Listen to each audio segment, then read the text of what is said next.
All right, Oliver Goshey, welcome to the Happy Hustle podcast, my brother. I am super stoked to connect. Thanks so much, Carrie. I really appreciate you having me here.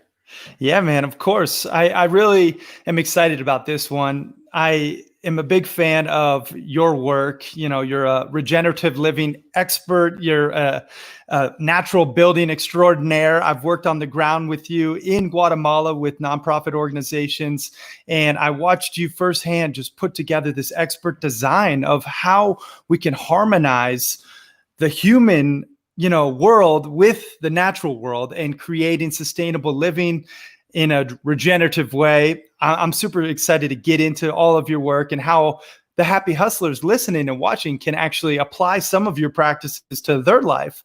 But before we get into all that good stuff, what is something interesting about yourself, Oliver, that not too many people know? Well, not too many people know that I am the oldest of 5 kids who were all born in Japan. And I grew up for the first 7 years of my life actually in a Christian missionary community in Japan. I went to primary school there. I learned to speak Japanese, and I unfortunately forgot an entire language that I can no longer speak. Oh, no. I was going to say, that would be so cool if you could speak Japanese. I've narrowed it down to only a couple of words now. Domo arigato, Good one. I've been to Japan. It's a beautiful country. So that's super cool that and I'm a big fan of the samurai. So really awesome, fun share there. So Oliver, let's get into it. Talk to us a little bit about your background and technically, your titles, if you will. Well, I don't know about titles, but my background has been kind of all over the place. Like I mentioned, growing up in Japan, and then we moved to the States when I was 7, and my family moved around a lot, not only when I was young, but I left home actually at 17 and have been traveling for about 15 years. I actually live in Barcelona, Spain now. Oh, and Spain. You and I, we met in Guatemala of all places, and I've worked there in Senegal, in the Philippines, and a ton of different jobs in between. So I really started out doing a lot of blue collar work. I actually went to school to be a maritime engineer and worked on ships through a maritime union out of the West Coast for a couple of years. I've worked a lot in construction, in farming in places like Australia and California, and gardening and restaurants. And I just did a whole lot of different things while I was traveling and seeing different parts of the world. And those experiences really informed a broader perspective than perhaps I would have gotten had I just kind of stayed in one place. And there's a lot to be said for even people who don't travel. There's a ton of value in getting to know a single place really intimately, but it just wasn't my experience. So I ended up getting kind of a broad view of a lot of different places. And in that work in these blue collar industries, I kind of started to come to the conclusion that what I was doing in the industries that I was supporting were destructive and they were extractive from the earth and its resources. And I didn't see it really being a positive thing. And I really wanted to apply my energies and hopefully my talents in a different way, and something that could have an overall positive impact. I'm sure a lot of your listeners will relate to that feeling. And so I started to learn about, okay, well, what can you do to support yourself instead of relying on these companies that, offer you products or services that aren't in line with your ethics most often. And so I started learning first about how to build your own home. Turns out it's not that difficult. And when you go back in history, people have been doing it for millennia with just the basic natural materials around them.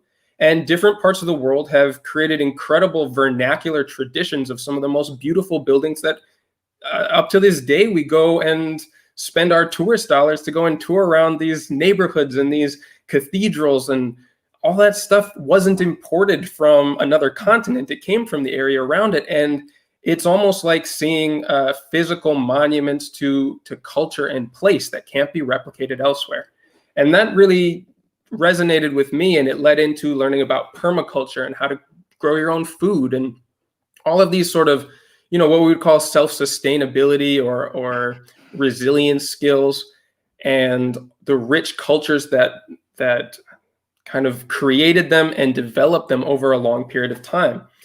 And I wanted to make that a career. So I went through an apprenticeship to learn natural building techniques and ended up specializing in earthen building, cob and adobe and wattle and daub.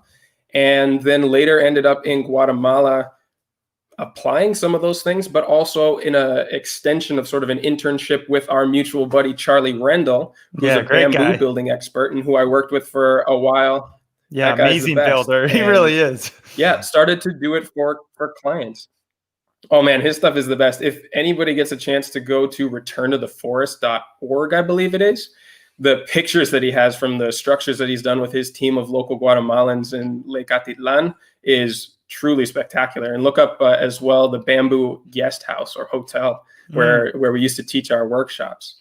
Yeah. And so, it started to become a vocation for me, and I was doing it for clients, and I was designing and consulting as well as building on the ground and all of the intricacies that come out with working with locals with even language barriers in different parts of the world. Like I mentioned, the Philippines, and then later in Senegal and a couple of years in Guatemala. So that's kind of how I started to work on a freelance basis and started my company Abundant Edge, and have mostly been offering my services and collaborating with people through that. That's awesome. I mean, quite the diverse background. And I so agree with you. The best education is just through travel, in my opinion, and, learning different cultures and meeting different people and practicing different languages. It is 100% some of my fondest memories in my life is when I've traveled. I used to live in Barcelona for 9 months. I spent significant time down in Guatemala with you, and my mom lived there for 5 years. And, just traveling, you get to You played sports here, didn't you? I played semi-pro soccer. That was my claim to fame, semi-pro soccer. But, That's awesome. couple dollars after each game. It was fun, and they covered the beer tab. So that was also a plus. But, I love Spain and I love what you're up to. And especially in terms of, natural building and permaculture and getting your hands dirty, learning these skills that a lot of people our age, in our demographic have lost touch with. And I think it is a shame that, we are now so reliant on other people to do these specialty skills, to build our own houses, to fix our own items, and appliances and vehicles. And I do really appreciate about you, like the fact that you got your hands dirty. You said, you know what, I want to take it back in time and learn how to do this myself. Talk to us about some of your biggest takeaways and maybe, something that the happy hustlers out there listening in regards to just building your own home. What was some of your biggest takeaways, when you started learning the process?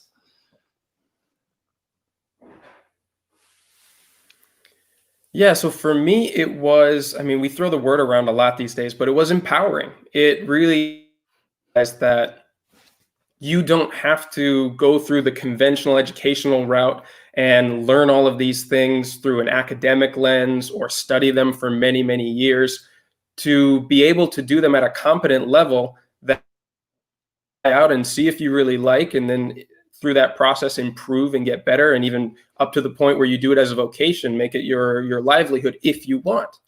But, in this effort to create convenience and I guess free up our time by outsourcing these types of jobs to professionals and people who don't understand it necessarily from our perspective, but can do it at a very efficient way and manage a business around it. It's not the same thing.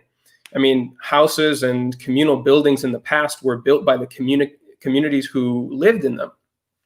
And the motivation behind someone who's building a house to live in it and hopefully pass it down to their children and later generations is going to put a lot more love and a lot more care and a lot more quality into that building than someone who's doing it as fast as possible to make the most money from the job as possible.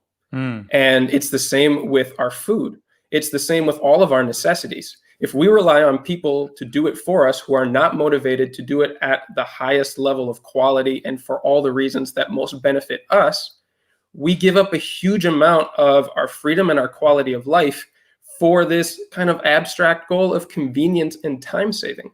And do you personally feel like you've saved a lot of time for not doing these things?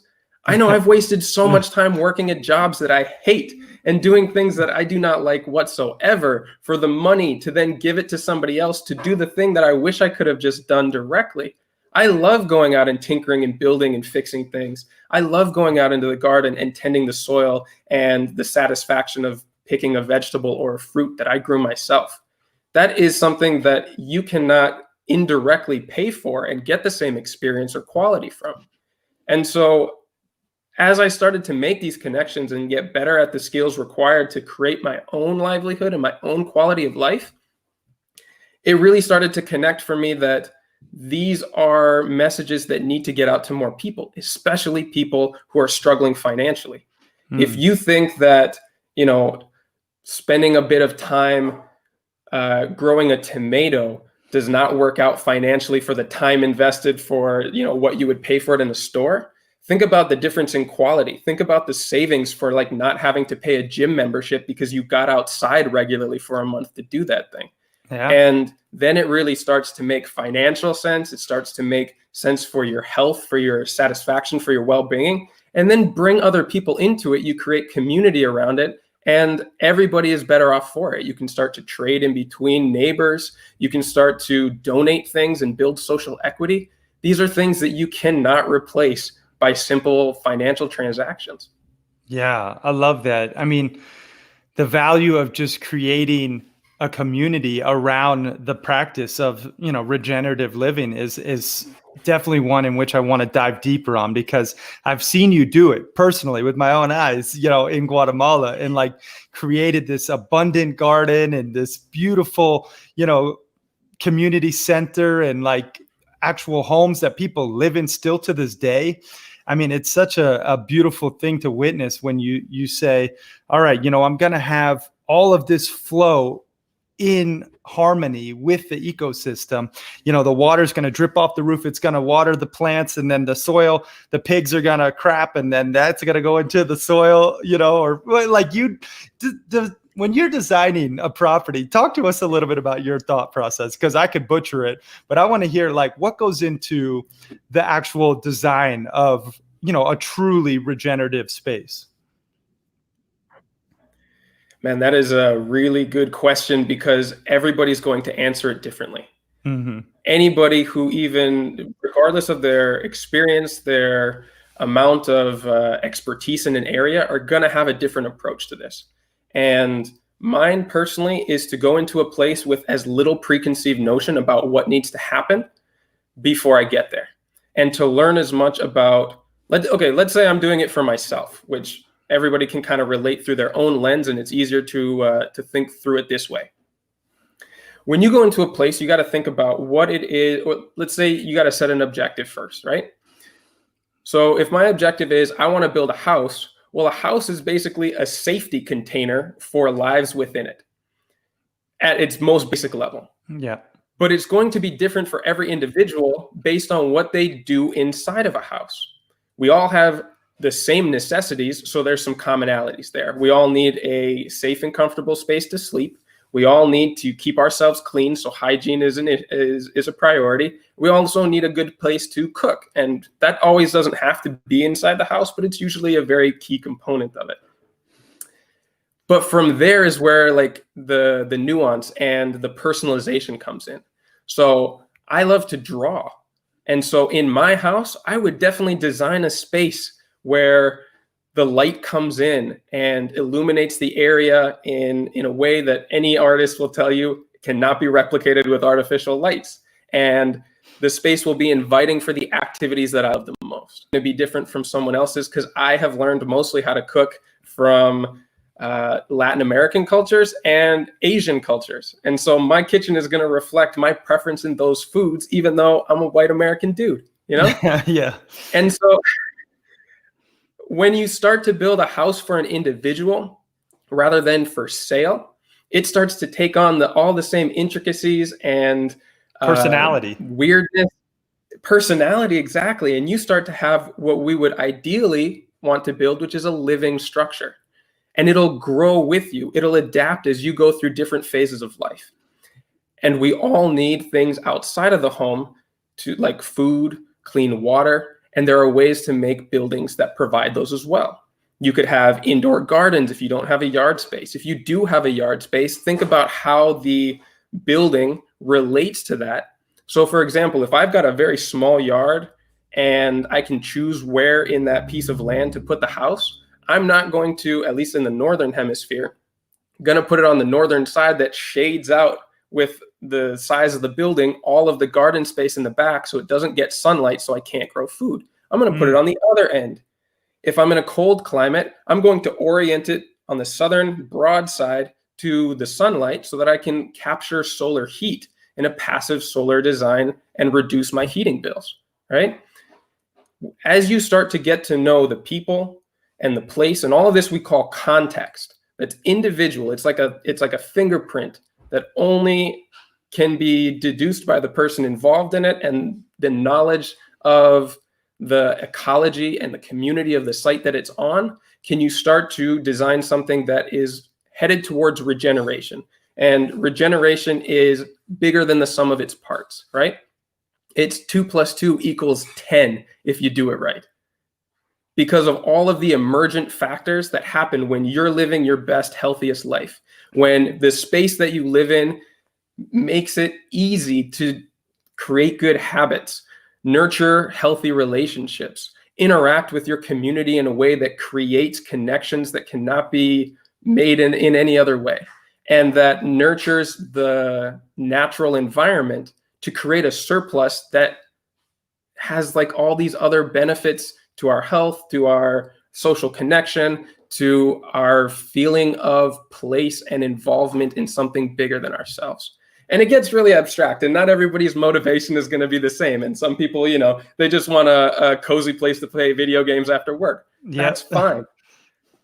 But as we start to look at it from a broader lens and all of the things that we really desire to have in our lives, that can inform the design of our spaces and our interactions in a way that opens doors the way outsourcing that thing or that process to a professional, even if they know a lot more technically than we do, it'll never be the same than if we get involved and take responsibility for it ourselves.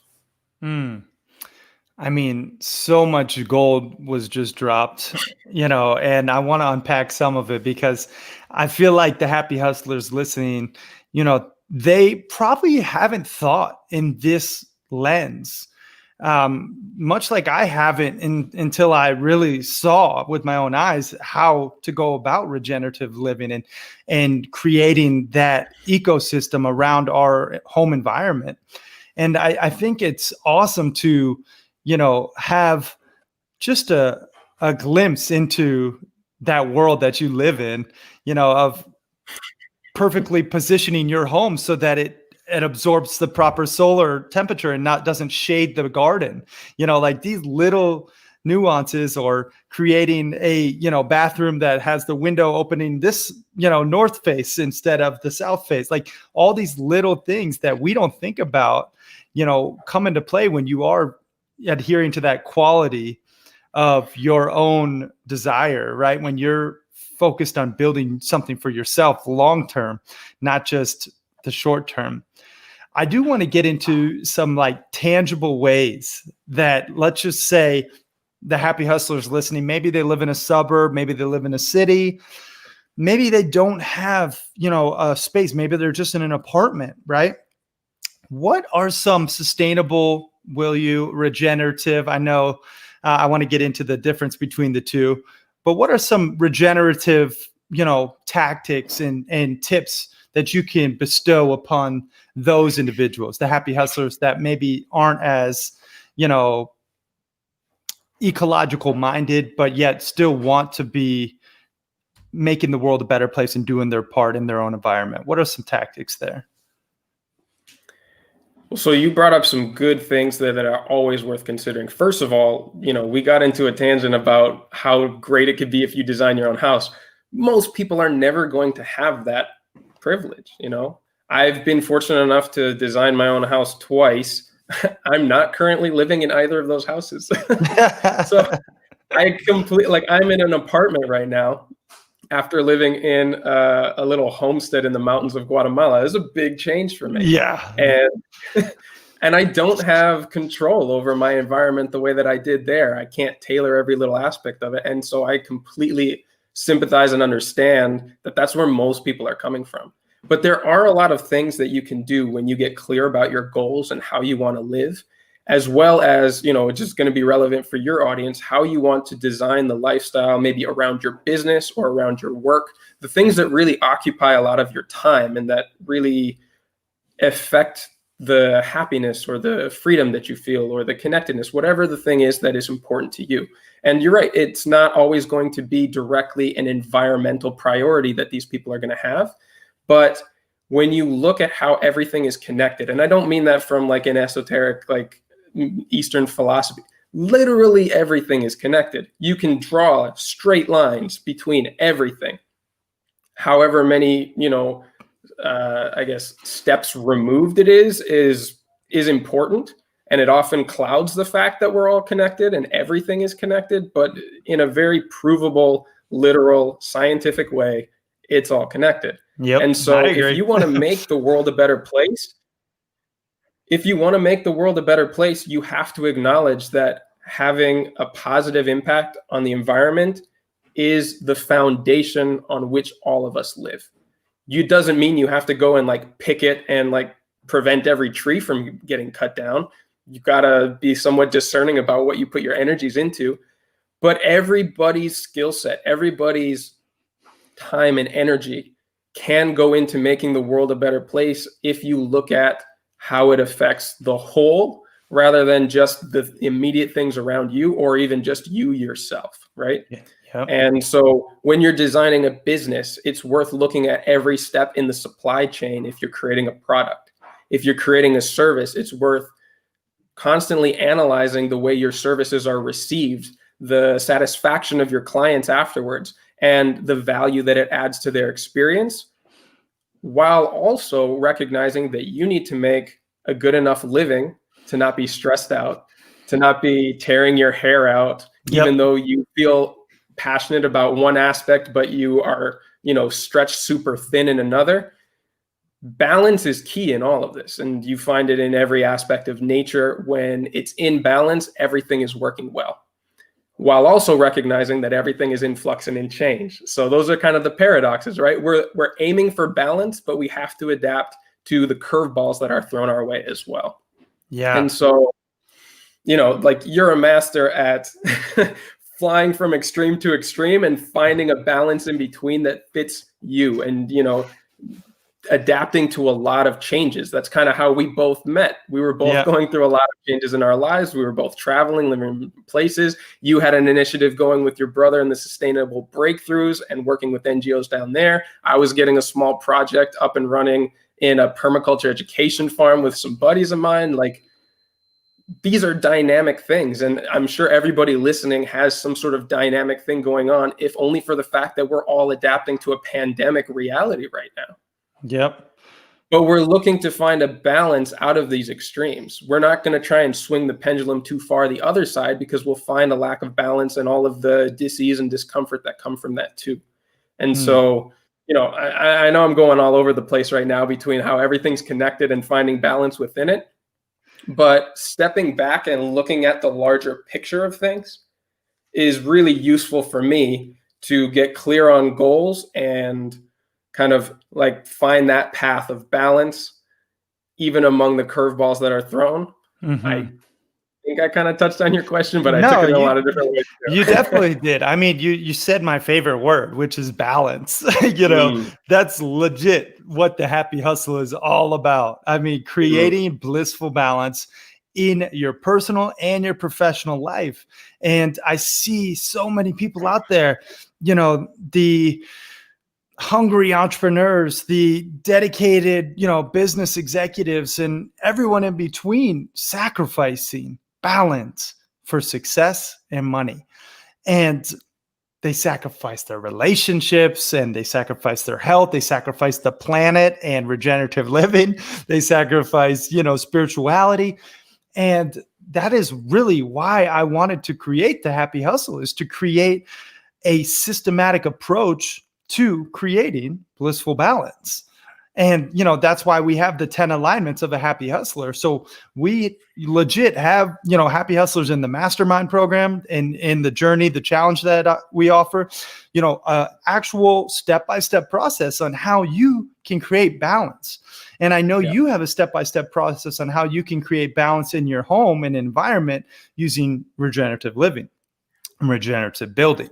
And I think they're, it's such a symbiotic relationship, being able to create, an environment that you live in that, obviously fills you with joy and fulfillment, but also, that is good for the planet. And I think you mentioned, really thinking through the consequences of your actions, your product in your business or your service that you provide and how it's received, or even your home and how you disperse your waste, or how you use your electricity and your water. Like, all these little things add up and they accumulate. And if we're all more conscious of how we show up in our own environment, we will have a ripple effect to enhance the world and how we use our natural resources. So great points there. And I love that you touched on balance, Oliver, because, hey, that is, that's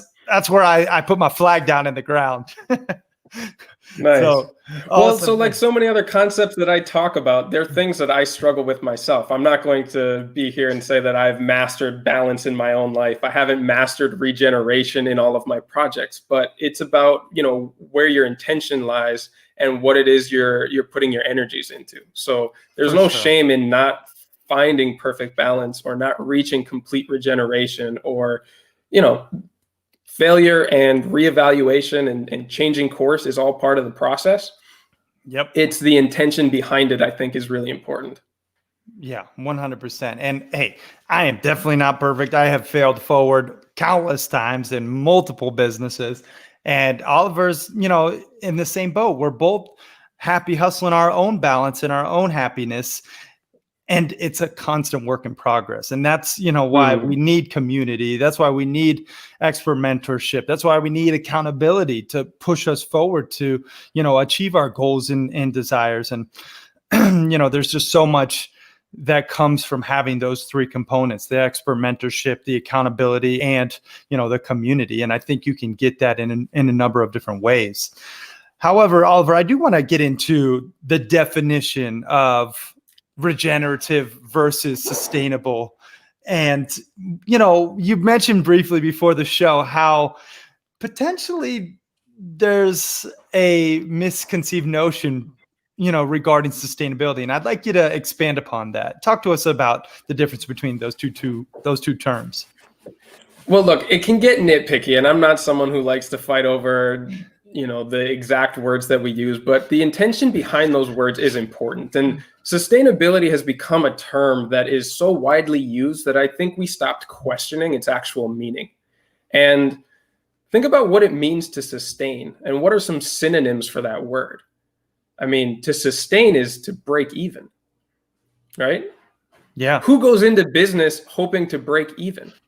Who looks at an environmental problem and be like, we just got to get it back to something that can continue, that can, be stretched out indefinitely? To me, that's such an unambitious thing to do. And especially, look, even if sustainability was more ambitious, we have to take a couple steps back and ask ourselves, what are we trying to sustain?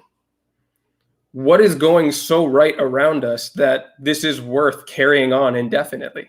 I personally am not satisfied with the power dynamics in our politics, with our disregard for the health of our natural ecosystems, the disconnection of communication in our communities, and the lack of equity throughout our economics.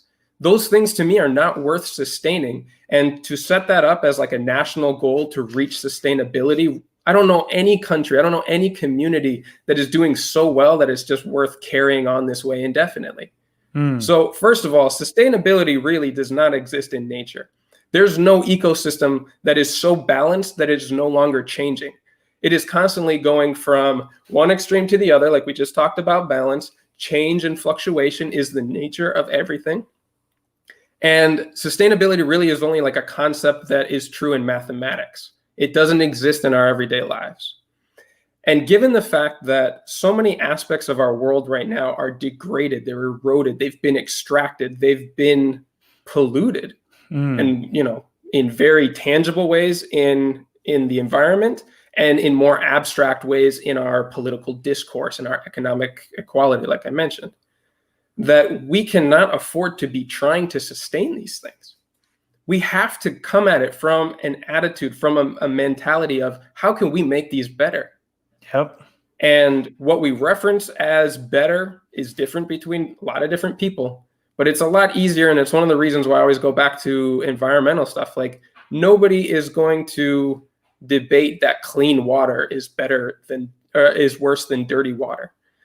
These things are just a lot more common. Like, we may have differences in our political views and our religious ideologies, but most things in the natural world are pretty cut and dry. Like, I want to see health and vibrance and abundance, and these things come from clean, renewable resources. I'm not talking about like cleaner, renewable energy. Those are unnatural processes as much as they're better than the alternative, right? Yeah. But there are some just basic commonalities that healthy food creates healthy people, creates healthy lifestyles, and these types of things are cyclical.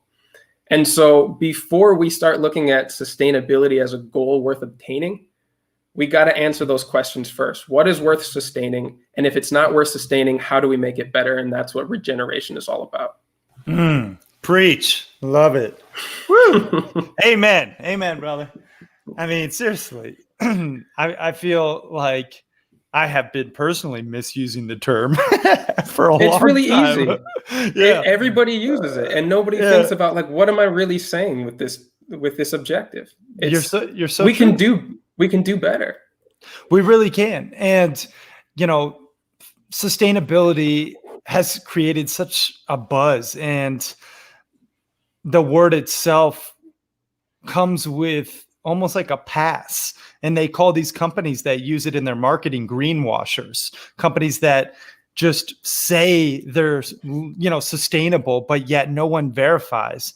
That's why it's important to support B corporations, truly verified companies that are focused on the triple bottom line, people, planet, and profits. And companies like Patagonia, companies like Ben & Jerry's, North Face, there's some great companies, and we all can choose with our dollar. Every single dollar we spend is a vote.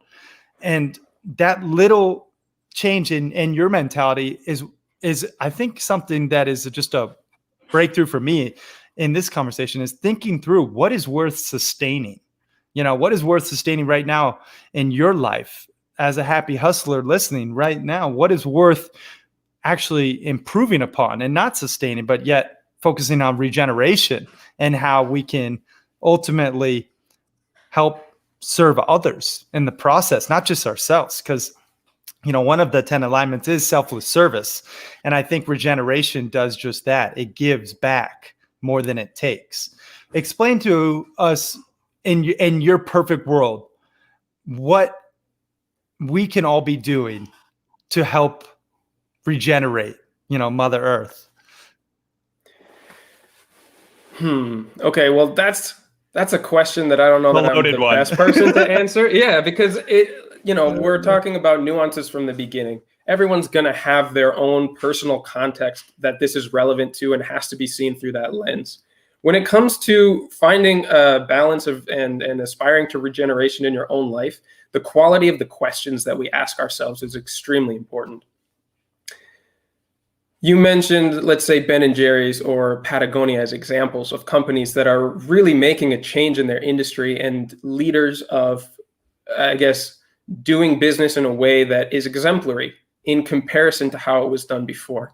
Yeah. And being able to verify that and being able to measure whether it's true or not is extremely important, because we can't take companies at their word for that they're doing their best all the time.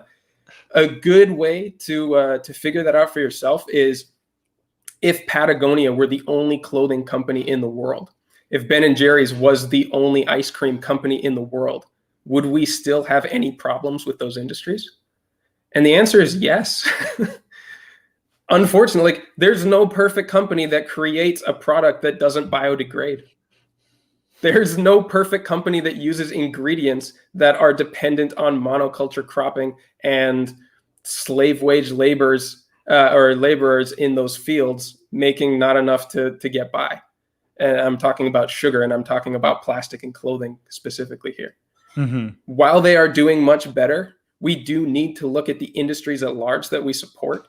And while I have given my money to companies that are doing much worse for things that are much less important, I still aspire to do better. Like the shirt that I have on right now is one that I got secondhand in Guatemala and didn't fit me, so I paid a local tailor to make it fit me. Nice. And it cost me almost nothing, and I'm going to hold on to it as long as I can because I don't need to continue to consume unnecessarily. Yep, secondhand camo. Right here. My man. Secondhand camo. I love camo. Secondhand is a really good way to go. Like, we don't constantly need to be making new things. We don't constantly need to be desiring things that are not really important in our lives. And the way that we make better decisions in those areas is by asking better questions, right? Do I need this? Is a good start. But also, what will change or what will be brought into my life when I have it? Am I going to be happier if I go out and get a new shirt? Is that really going to make me happier? Am I going to be satisfied in a way that I could never have been if I got that shirt, if I didn't get that shirt? Yeah. Or would that money or would that time be better spent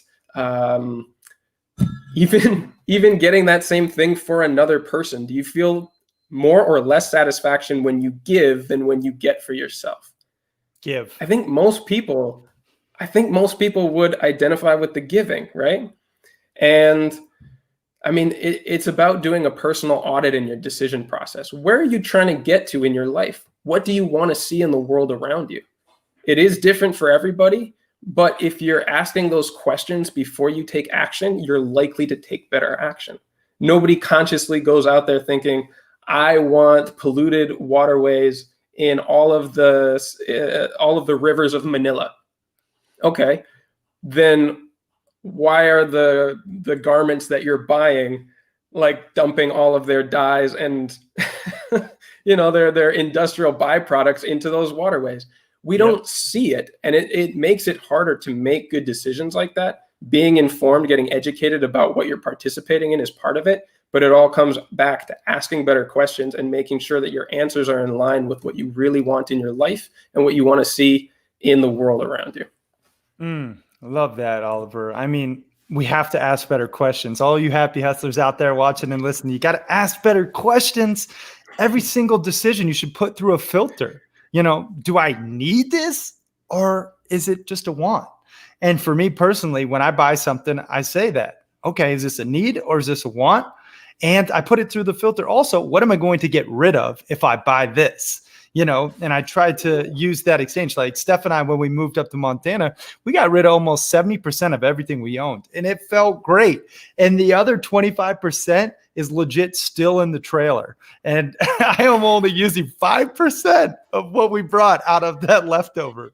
Man, look, so you're someone who's traveled a lot like I have, and you've seen people living in areas of the world where it's not common to just mindlessly amass things. Hoarders, and they call it. Yeah, and even the people you see, we make fun of hoarders on television shows, but in comparison to how I have lived in the past and communities in which I have made some of my closest friends, even the stuff that I have now would make me a hoarder. And I'm not a staunch minimalist. I've got some stuff, but a whole lot less than like the average person my age that I've seen. But then that's the average person my age in the United States. And so this is, going back to the value of traveling, it's not about all the places that you can check off your bucket list and like, oh, I saw the Eiffel Tower and I jumped off this waterfall. That's cool. But the value in it is seeing how other people live, and that your way of seeing the world and deciding on what you need and what's important to you is not the only way to see or experience that. Perspective. And people, And people manage to be happy and connected and fulfilled with like none of the luxuries that so many of us have gotten used to, and Yep. that we complain endlessly about when they're missing. It's Yeah. really worth seeing that and trying it out for a while. 100% agree. I mean, it's all about perspective, and that's what you get when you travel, especially to third world countries and places that are off the beaten path. So I highly recommend all you guys out there, when the travel ban is released, get out there and go travel and educate yourself in the process. Oliver, I completely have neglected the questions that I normally love to ask, because we've just went so deep in, regeneration, which I think is fascinating. But I do want to get to some of my tangible takeaways that I distill into multiple different segments. First being health. I think health is essential. In order to truly happy hustle, you have to have your health. And I like to ask all my guests, what is maybe a happy hustle hack or two that you use to stay, optimized in both your mind and your body? Well, I have done much better at that in the past. I'm slipping these days. So I'm going to go back to some advice that I should be taking myself at this point. Hey, sometimes we got to take our own medicine. Yeah, for sure. And for me, it's not hacks. All of the most effective stuff has been around forever. It's drink water. It's, get 30 minutes of at least light exercise every day. It's eat healthy food, mostly a plant-based diet. It's make sure you get sunlight and vitamin D, and it doesn't cost anything. I mean, yeah, it costs money to buy food, but like all the best food you can grow. And all of the most effective things, I really stay away from hacks. Those are temporary. They can give you a little edge here and there. They can make some small changes and whatnot. But if you're not focused on the fundamentals, and if that's not a main routine thing that you always come back to, everything else is extra. Yep. It's like eating a table full of frosting and leaving the cake off to the side. It's like you missed the point. Although I love frosting. Yeah, right. Who doesn't love frosting? But it's so true, guys. Get back to the basics. Focus on the fundamentals. Eating healthy foods, exercising and just moving the body, getting natural sunlight, going outside. One of the 10 alignments is nature connection. That is personally one of my favorite places to just be present, still. And it helps more than just with your physical body, but also with your mental, ability to mitigate stress and anxiety, which are two prevalent things in our society these days. Mm-hmm. Let's talk about money. And I think money is another one of those essential topics that sometimes doesn't get talked about enough. And, you have a very interesting perspective on money, and this is me obviously just going out on a limb here, but in terms of money, some of my guests I've talked to who are just multi gazillionaires, making buku dollars, their companies are crushing, and it's, they have a different philosophy. You, who has this more so minimalist mindset, who has done so much more with less, building wise, and probably which correlates into your, personal life as well. Talk to us about your philosophy on money and how potentially the happy hustlers may be able to benefit from that philosophy. Notice how I didn't say hack. Yeah. I usually call them happy hustle hacks, but now I'm changing it to philosophy. Yeah, you can call it a hack if you want. For me, it's not losing sight of the fact that money is a tool. And I don't know a lot of people who just try and hoard and amass tools. For me, the value in a tool is what it can do. And I went through a pretty important phase in my life where I took some jobs that made a ton of money because I knew I could use that money to get into something else. And I ended up doing that. I took some shipping contracts that were really lucrative that gave me the opportunity to take almost 2 years off of work and do a natural building apprenticeship, which got me to where we ended up meeting in Guatemala. Yeah. And the whole time that I was in that process, I slowly came to this realization that I could have done it without any of that money that I had made on the shipping contract. It wasn't expensive. The people who taught me the most were not the people that I had paid. They were the people who I had taken the time to really observe and learn from and listen to. And that's free. Yeah. And so, like, in naming it as a tool and then telling you how you don't need that tool is kind of counterintuitive, but keep in mind, like, what are you trying to do with the money? And can you do it without it? If you don't have a goal to like what you're trying to do with the money, then what are you going through all this nonsense to amass it for? Most of the things that I have done to get money were some of the least enjoyable things that I've done. Oh, yeah. And so many of the things that were most fun for me didn't cost me anything. And if I had better balanced my focus and my attention on the things that I really derive satisfaction and joy and connection from, I could have saved so much time in not working for all that money that I just ended up spending on stuff that I mostly lost. I lose so much stuff. And so for me, it's about prioritizing that time and realizing if you do really need some money for something, that you just work to get the amount that you need to complete the thing and not get lost in the process of amassing money thinking that'll just open up all the doors.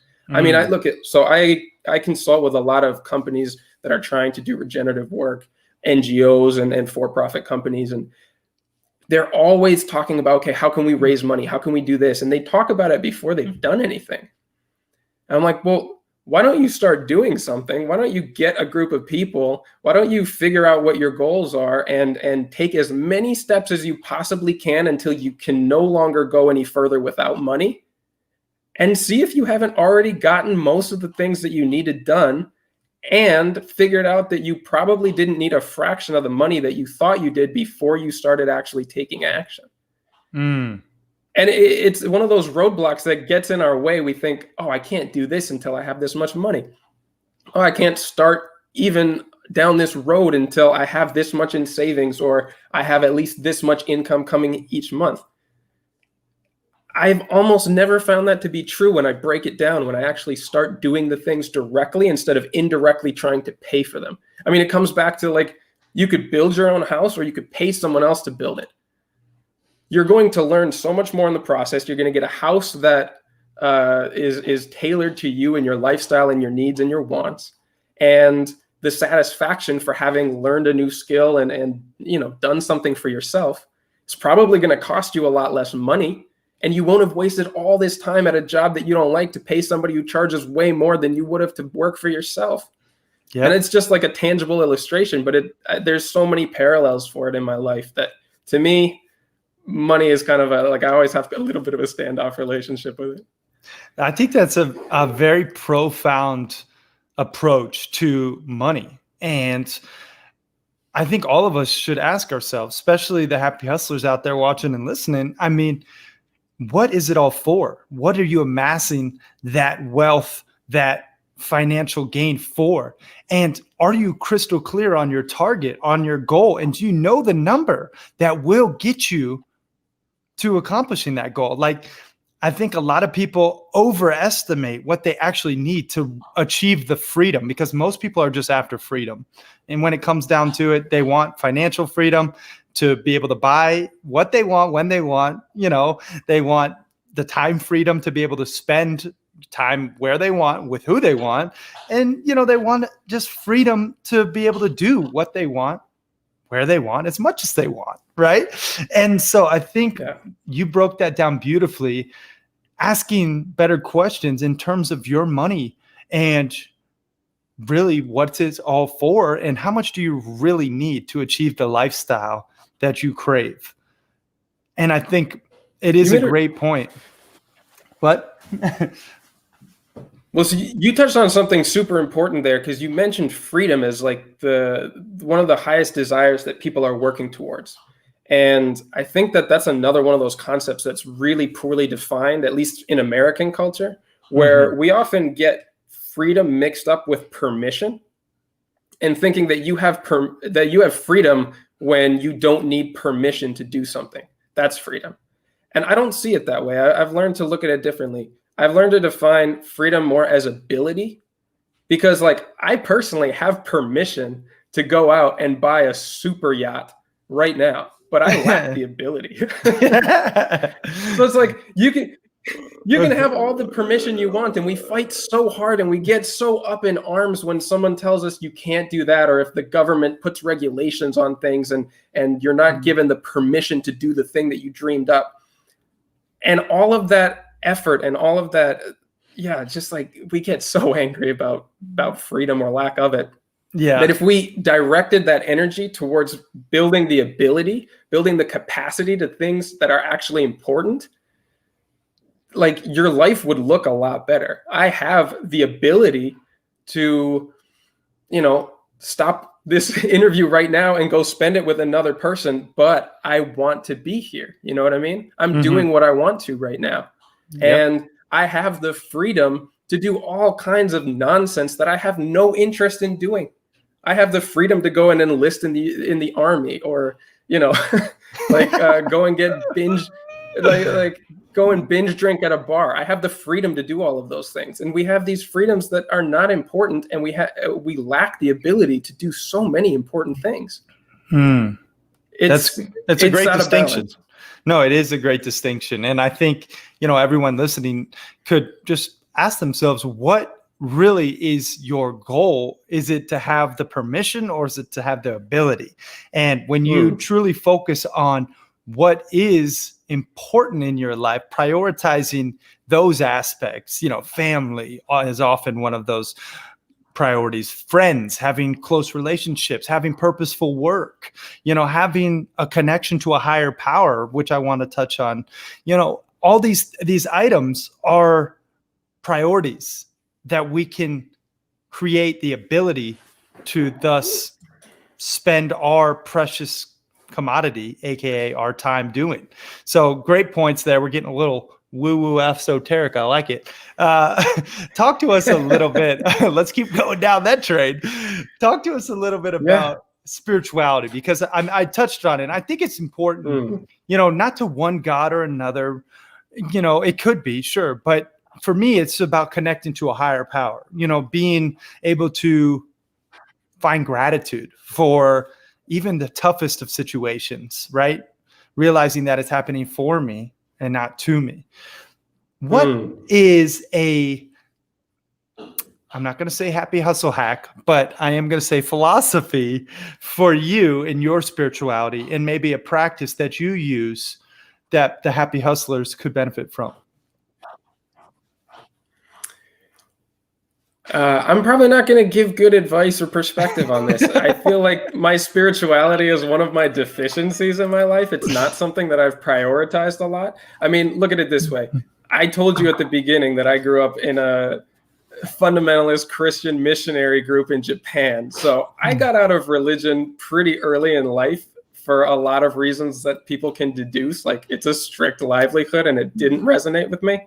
And I think I've struggled to find connection with spirituality because of my early associations with something that it definitely doesn't have to be. I see spirituality through kind of a limited academic and intellectual lens that I know doesn't serve me all the time. But as I get to understand it better and see that it doesn't need to be limited by those perspectives, I'm starting to look into it more as an expression of wisdom, right? Given the fact that we have access now to pretty much all the information that has been amassed in the world, and we have access to it mostly instantaneously and in our pockets, we're all superhumans for having that ability. Like, if you have an internet connection, you have superpowers that ancient people did not attribute to their deities. That kind of blows my mind. And yet we are plagued with accentuated versions of all of the same problems that those people had, And I feel like the missing equation there is wisdom, and some people would call it spirituality. Maybe we see it through different perspectives or nomenclatures, I guess.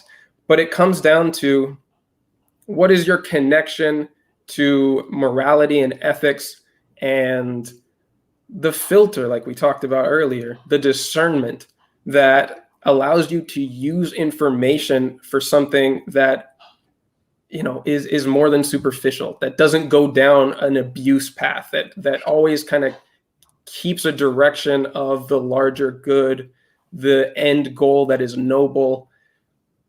This is about as close to spirituality as I'm getting these days. Maybe it resonates with what the question was meant to gear towards, and maybe not, but that's how I'm looking at it these days. I know there's a lot of growth that I still have to explore there.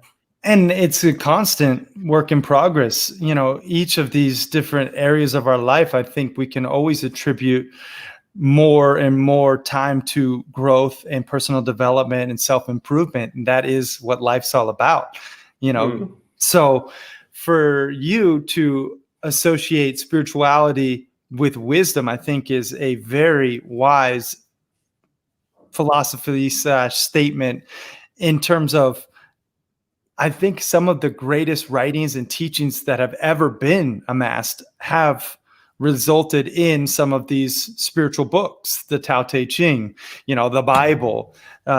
Many of these ancient works of art really do raise our consciousness, our vibration to different levels. And I think for me, spirituality isn't religion. I don't see those as two nor synonyms. I see those as two separate, complete components of who I am.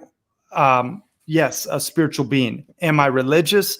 Not so much. You know, I think I am a spiritual being having a human experience, which in that human experience, I can embark upon a religious path. But I think spirituality and essentially creating, you know, a moral and ethic way of life is the goal, you know, with that framework, that can give context to your path. And one thing I'll say to that too, that maybe is closer even to what I had said before, is a definition of maturity that has developed over time. And it's not original to me. I read this and kind of put it together from different pieces, but my definition that I've come to define maturity through is how big you see yourself, how big you identify yourself as. And it's not a size thing. It's how much is included in what you relate to. So the narrowest, I guess, manifestation of maturity could be, I am me. I am this human form. I am this thought process and this individual consciousness. And if you make decisions from that level of maturity, you're going to make short-term decisions because you have a short lifespan. You're going to make ones that do not take into account other living beings. And, you know, selfishness at that scale is really damaging. But if you can define yourself as something larger, I am this community. When I see damage or hurt done to that individual, I take it personally as if it were done to me. And that is another step towards maturity. Right. And you start to see that in people identifying with political groups, with social clubs, with even racial identities. Right. I relate to these people.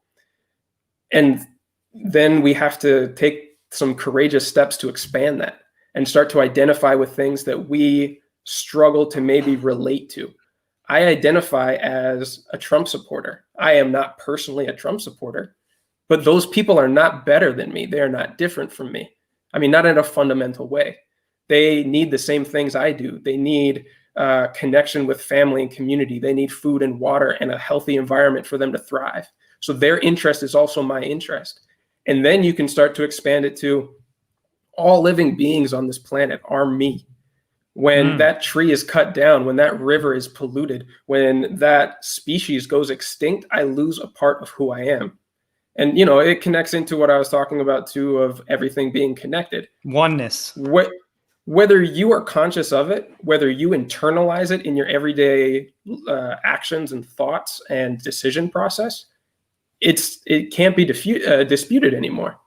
And so the challenge is to internalize it, to bring it into your thought process and your decision process and make decisions as if everything that is being damaged and degraded, that is being separated and caused to not be able to fulfill its full potential, I take it personally because it affects me, because it affects the people that I care about, because it affects The world we live in. That are connected to the food web, that are connected to climate regulation, that are connected to, you and me and this conversation that we're having. And it matters, and I care. And I think that's the closest that I'm getting to really understanding what others would call spirituality. Boom. Wise words, my friend. That was beautiful. I want to wrap this bad boy up, but I want to ask you what I ask all my guests, which is, what was your first hustle? And I know it's a hard... Oh, I think we lost him, y'all. Let me see. Well, I hope you guys enjoyed that interview, because I sure did. I think Oliver is a fascinating individual, super powerful in terms of his building practices, his regeneration mindset, and tons of value to learn from there. I was just spitballing in your absence. I got disconnected for some reason. I'm sorry. No worries. You still want me to answer a question, or should we sign off? No, yeah, let's answer this. What was your first hustle? Because I think that's always interesting. Man, my first hustle was cleaning out my buddy's dad's garage. I was like the first thing that I could make some money at. He asked me to do it because my friend refused to. And I was like, this is one of those house chores that my family makes. And if I just do it for this other guy, he'll really appreciate it. He'll actually give me some money for it. And it was fun. This is totally off topic from everything else that I've said from now, but it's a good question because I hadn't thought about that in a long time. And man, do I miss those people. Back in Minnesota, good times. There you go. I mean, cleaning out a garage. I've never heard anyone deem it fun, but Oliver Goshey said it here first. Let's get into the rapid fire round, Oliver. This is where I ask you basically random questions. You answer honestly, first thing that comes to mind. Are you ready? I am. Favorite movie? Go. The Shawshank Redemption. Favorite food? It's a good movie. Curry. The Indian curry. The many book. Indian curries. Favorite book? Shantaram. Who wrote that? That is, I'm going to blank on the dude's name. I've only got his the sequel to it. It's an epic novel about an Australian criminal who escapes and hides in India and ends up working for the mob in Mumbai in the 80s. It's a fantastic book. What's your spirit animal, Oliver? My spirit animal? I have no idea. I hope it appears to me soon. I think it would be your beard. I've never seen anything so luscious and grow so fast. If that could be my spirit animal. Oh, you flatter me. Thank you, Oliver. Best business advice. Best business advice. Make it serve your life. Build a business around your life, not your life around your business. That's good. If you could have one superpower, what would it be? The ability to speak any language. That's a good one. One word you wish to be synonymous with your name for the rest of your life. Humble. Love it. And 3 things you're most grateful for. My wonderful girlfriend who is upstairs making some food right now. my family, my parents and my brothers and sisters, I love them so much. And the fact that we are in the most unique period of all human history when we have access to all information, like I just mentioned, and there is still a chance for us to make this into something beautiful and give value and stewardship to the world that we live in. It's precarious, but there's still hope. I'm holding on to that. I am too, man. And I think everyone, I mentioned it in my last episode, but I think everyone should watch David Attenborough's A Life on Our Planet on Netflix doc in order to regain some of that hope and actually find out tangible ways that you can actually positively impact the world with regeneration and sustainable practices, quote unquote, that he. No, it's a that he great one. gave. Yeah, it's a I was great talking movie. to Grant. He said that it had a big impact on you. I'm so glad to hear it. Yeah, well, it was a fantastic film. Oliver, where can people go to find out more about you, to learn about your podcast, maybe give it a listen? I highly recommend checking it out. Give us some links where people can find out more about you. Well, at the moment, everything is at abundantedge.com, and you can find the podcast through there or any streaming services. And, this is normally I do the same thing on my show, give people a chance to talk about and promote their stuff. And I would actually just want to take a minute to say thank you to you and your family. Your sister, Megan, your mom, who I first got to know in Guatemala, who helped me get over a back injury. That's how I got to know all of y'all. She is a fantastic chiropractor and really fixed me up and led to meeting you, your brother Grant, who I'm close with and is helping me with some initiatives. We're working on some incredible regenerative projects at the moment. Your sister Megan, who's multi-talented and really giving us guidance through some nonprofit development. You guys are awesome, and I really thank you a lot. Thank you, brother. I received that, and we feel the same about you, and love what you're up to in the world. I highly recommend all the happy hustlers check out abundantedge.com. It is ABUNDANT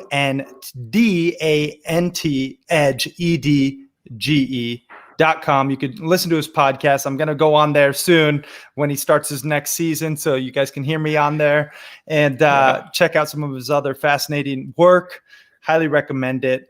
Oliver, this has been really awesome, and I just want to acknowledge you as well for sharing your love, your light, your wisdom with not only the happy hustlers but the world. So I appreciate you, brother. What is your definition of happy hustling? That's the final question, by the way. Curveball. I was all checked out and everything. Happy hustling to me is seeing the bigger picture, not getting caught up in the weeds of everyday struggles and stuff. I am guilty of it myself, but keeping in mind like why you're really doing this and what your love is centered around and how your daily actions can move that forward. Boom. Love it. Mic drop. Thank you guys for watching and listening. Peace and love.